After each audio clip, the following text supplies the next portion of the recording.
না দিয়ে চেঞ্জ করে ফেললে হয়। বোঝাতে গিয়ে বলা হয় আমলকারীর মৃত্যু চাই, শুধু বাকি না হয় ওই আমলের সাথে সাথে সে বেহেশতে চলে যাবে, অর্থাৎ মৃত্যু হলেই সে জান্নাতে চলে যাবে।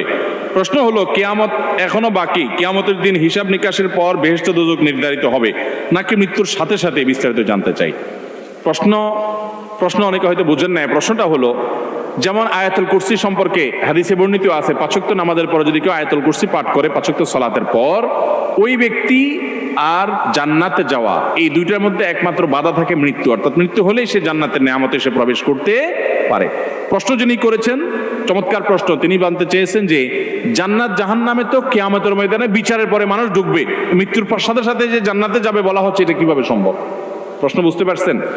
এটার উত্তর হলো, মানুষের মৃত্যুর পর কবরে যখন সওয়াল জবাব হয়, লোকটা যদি দিনদার হয়, নেককার হয়, মুত্তাকি হয়, জান্নাতের সাথে তার রুহের একটা কানেকশন আল্লাহ তাআলা করে দেন, সেটা ফিল করতে থাকে, ভোগ করতে থাকে। চূড়ান্তভাবে জান্নাতের যে দৈহিক প্রবেশ সেটা হবে কিয়ামতের পরে, কিন্তু জান্নাতের নেয়ামতের উপভোগ তখন থেকেই শুরু হয়ে যায়।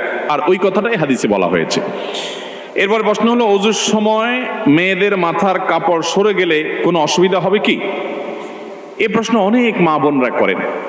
আজকে লাইভও এক ভদ্র মহিলা এসার পরে লাইভ অনুষ্ঠানেও প্রশ্ন করেছেন। প্রশ্নটা হলো যে মহিলাদের মাথার কাপড় সরে গেলে ওযুর মধ্যে কোনো অসুবিধা হবে কিনা। উত্তর হলো, ওযুর সময় মাথার কাপড় থাকতে হবে এমন কোনো বাধ্যবাধকতা নাই। পুরো ওযুর সময় যদি মাথার কাপড় না থাকে তাও ওযু হয়ে যাবে।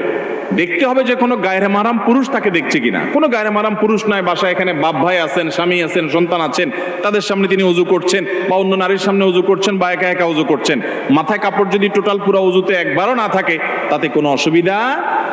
আমরা সময় যেখানে জায়গা মাথা কাপড়ের সেটা দিই না, যেখানে মাথা কাপড় দেওয়ার দরকার নেই সেখানে মাথা কাপড় নিয়ে টানাটানি করি।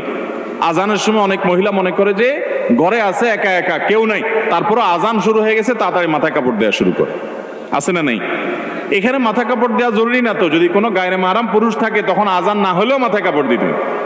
আর যদি কোনো গায়রে মাহরাম পুরুষ না থাকে সেখানে আপনার জন্য মাথা কাপড় দেওয়া জরুরি। আপনি রিল্যাক্সে থাকতে পারেন, মাথা কাপড় দিতেও পারেন, নিচেও থাকতে পারে।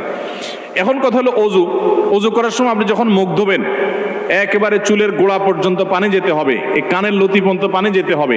তাহলে এই জায়গাগুলোতে পানি পৌঁছানোর জন্য মাথায় কাপড় থাকলে অনেক সময় ভিজে যাবে, এই জন্য সরাই নিয়ে আপনি ভালো করে ধুলেন, অবশ্যই জায়েজ আছে। আবার যখন মাথা মাসা করবেন, ভিজে হাত যখন উপর দিয়ে দিবেন, অনেক সময় কাপড় ভিজতে পারে, এই জন্য কাপড় সরাই দিয়ে আপনি পুরো মাথা মাসে করলেন, অসুবিধা নেই।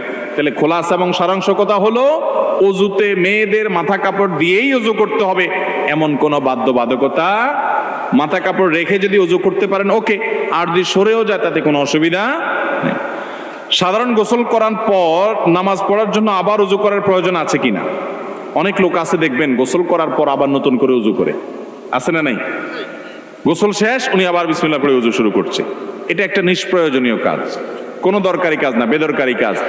আপনি যদি সুন্নাহ সম্মত গোসল করেন তাহলে গোসলের সাথে বাই ডিফল্ট ওযু অটোমেটিক হয়ে যায়, আলাদা করে ওযু করার আর দরকার। সুন্নাহ সম্মত গোসল কোনটা?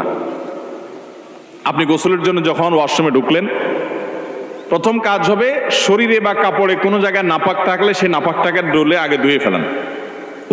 ভালো করে ডলে পরিষ্কার করে ফেলছেন, আলহামদুলিল্লাহ, প্রথম কাজ শেষ। এরপর দ্বিতীয় কাজ কি? এবার 2 হাতের কবজি ভালো করে ধুয়ে কুলি করেন, নাকে পানি দেন, মুখ ধোন 3 বার, হাতের কনুই পর্যন্ত 3 বার ধোন, দুনো হাত, মাথা মাসা করেন। ওযুর সব কাজগুলো শেষ, শুধু একটা বাকি আছে, পা ধোয়া। পা ধোয়াটা থাকুক বাকি। এবার আপনি মাথায়, কাঁধে, শরীরে পানি ঢেলে গোসল করেন। ওয়াশরুম থেকে বের হওয়ার সময় 2 পা একেবারে ইয়া পর্যন্ত, টাকনু পর্যন্ত ধুয়ে এরপর আপনি বের হয়ে চলে যান। তাহলে ওযু এবং গোসল একসাথে হয়ে গেছে, আলাদা ওযু করার দরকার নাই। অনেকে এরপরে আবার আলাদা ওযু করতে যায়, এটা একরকম বলতে পারেন বিনা প্রয়োজনে কষ্ট। এরপরে প্রশ্ন হলো, আমাদের এলাকায় ধর্মীয় অনুষ্ঠানে হিন্দুদের দোকান থেকে মিষ্টি ব্যবহার করা হয়, এই এলাকায় কোনো মুসলমানের দোকান নাই।